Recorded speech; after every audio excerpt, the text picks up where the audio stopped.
Dubsy here, and as promised, I want to do a follow-up to the Pathfinder School Basic. Kind of do a review, tips, and some information as far as what I'll be doing next.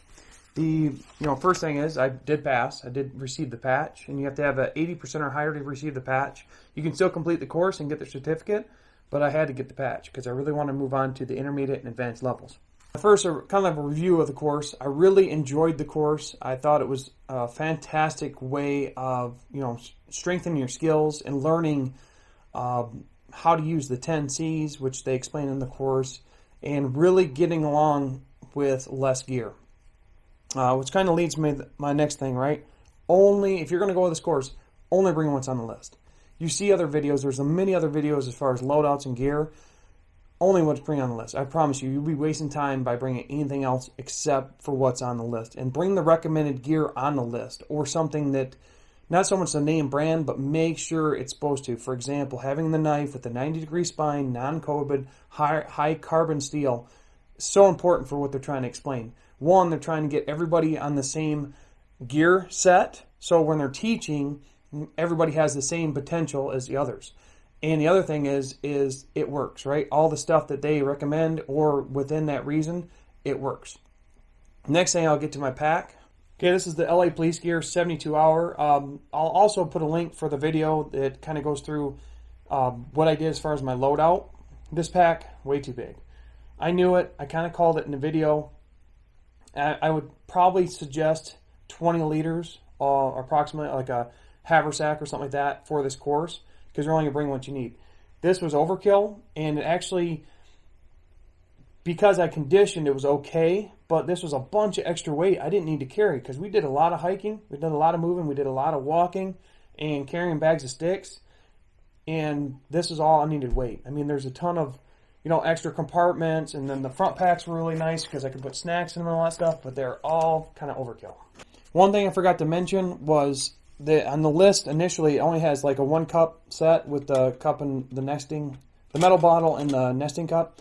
And then I think recently they've upgraded to 2 bottles. Get 2 bottles anyways. I don't care if it changes. It's really nice to have 2 bottles, one to do projects in as far as char, if you're doing char wood or char cloth, and then one to drink out of. And then if you're not using both of them, you can have both for water, because it's always good to have water, on you as you go. So again, I can only emphasize, bring the gear that you recommend on the list. All the gear I brought worked out great. I actually went up with the, I think this Laplander, the Baco Laplander saw. It worked fine. Now there are some advantages to the Silky saw. Like I thought, you can use it. It's high carbon steel, so you can strike it with the ferro rod, and it cuts really good. But it will break the blade. Whereas that Laplander, that thing is durable. It's going to last. It doesn't cut as good as the Silky saw, but definitely going to outlast it. Okay, as far as the instructors, all fantastic in my opinion. Of course, you got Sean Kelly. I think he's the lead instructor from Corporals Corner. I think Adaptable Survival. You have Pooter Stomper's channel, which is Anthony, great instructor. I believe there's Jax, and then there's Baxter, which was like the camp lead. Everybody was fantastic. Really cool. And Dave Canterbury, of course, the setup of this whole program. Everybody was really fantastic. I can't speak highly enough for all the instructors. They all did a great job. And for those who do have channels, I'll put a channel link for each of the instructors down below.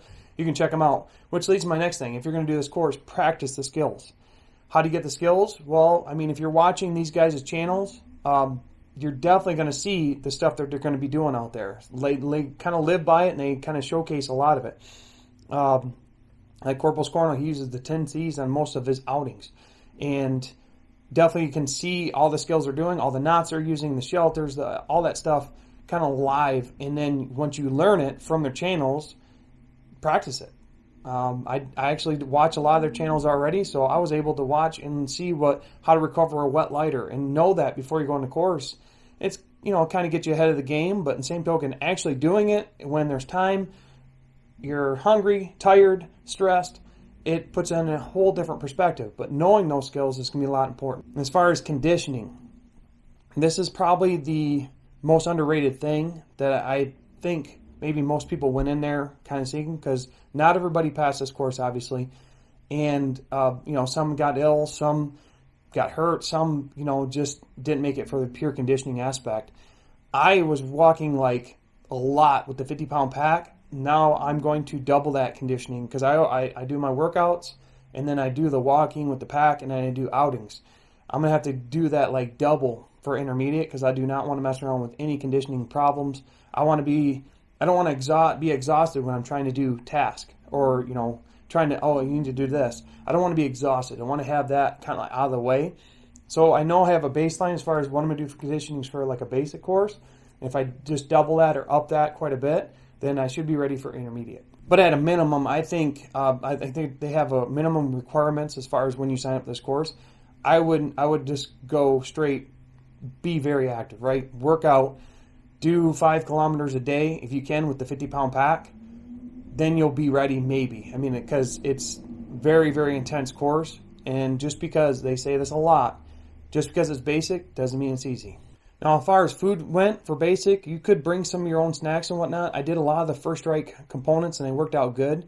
I wouldn't recommend anything that like hot water or anything with preparation, just meals ready to eat.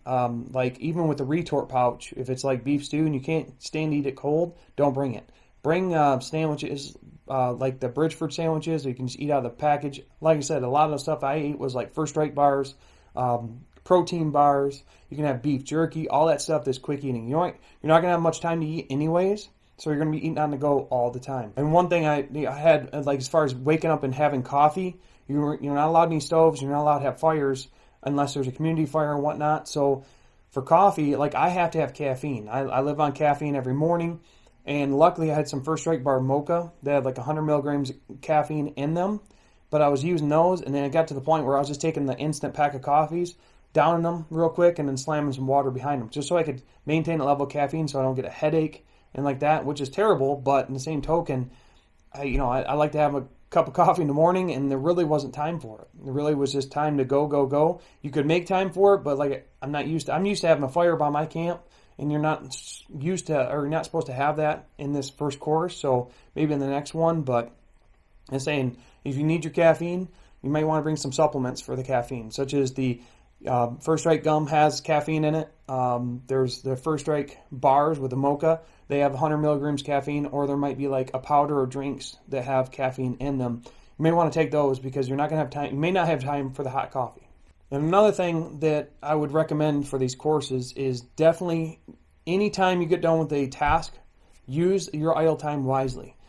Of course, you're going to need to rest. I personally would only rest when I was taking notes from the classroom, and that would be my rest time. But anytime that I got a task done, I was working on the next task. I was working on, for example, it rained pretty much Friday, so all our tender was wet. And after our resource gather, then I just sat by the fire, and anytime I could, drying that tender out so it was ready for the next, test. You don't know how many fires you're going to have to start. Each course kind of changes and evolves as it goes. I mean, they change it up, so you can't really say, okay, this is what's going to happen all the time. So I can just tell you, be prepared all the times for that next task. Always be working on something. Always trying to make sure your gear's all packed up. Make sure that you've eaten. Make sure that you're getting electrolyte drinks. Drinking water all the time. Saying always keep active during that idle time, and use the classroom note times for your rest and to sit down and you're just taking notes, focused on what they're teaching, and that's when I could get just relax. But other than that, my whole time was trying to get on for the next task, be ready for the next one as far as drying tender, preparing my bags, making sure that everything's in the right spots, getting my compass ready, getting the notes ready for the next setup. And then as far as next steps for me, there actually have little side courses. I'll be taking the Nav Intensive course. I'm looking for that. It hasn't popped up on the website yet. I'll be signing up for as soon as that. And that was actually for my instructor, Pooter Stomper, or Anthony. He actually, recommended I take that because navigation's one of the most difficult things for me because I've never really learned aside from this course. It's really actually quite a bit of fun to learn it, but I want to do the Nav Intensive course. I'm going to do the Bushcraft course, and then I'll probably head to intermediate.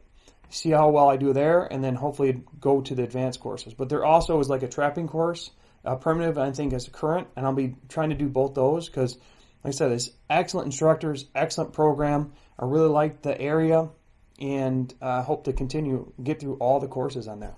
Now, I plan to use a lot of the skills I've learned because, I knew how to do a lot of things. As you see in my Survival Saturdays, but they just teach you how to do it so much more efficiently and so much more effectively. And that's what I was hoping to get is, you know, I know how to start a fire art, but they show you how to do it more effectively. I know how to build a shelter, but they show me how to build it more effectively. And that was just really cool to see that. So I'll showcase some of those skills coming up in another like outing I got coming up.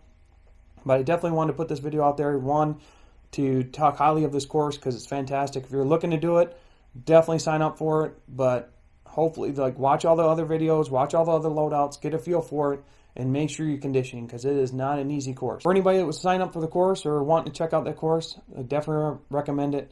Hope this video was helpful for you. But that's all I got now, so thanks for watching. Have a great day.